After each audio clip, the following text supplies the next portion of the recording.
अहम खबर आपको देंगे। शहीद अरशद शरीफ कत्ल केस की तहकीकात का मामला। स्पेशल JIT का 5वां इजलास आज हुआ।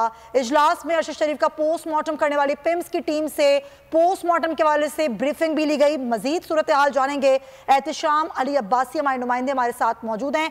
एहतशाम, आगाह कीजिए आज के JIT के इजलास के हवाले से।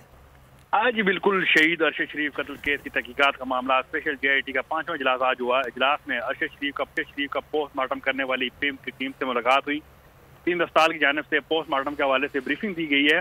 स्पेशल JIT ने डॉक्टरों की टीम के बयान भी रिकॉर्ड किए। पोस्टमार्टम के वक्त दी जाने वाली तस्वीर और JIT के हवाले की गई। स्पेशल JIT की जानिब से 1 घंटा तक डॉक्टरों को सवाल किए गए। पिम अस्पताल और मेडिकल डायरेक्टर भी JIT में पेश हुए। स्पेशल JIT की जानिब से फैक्ट फाइंडिंग कमेटी को खत लिखा गया। उस खत में जो है अरशद शरीफ का जो सामान कीनिया से लिया गया सामान है वो मांग लिया गया है। जी ठीक है, एहतशाम अली अब्बासी, बहुत शुक्रिया।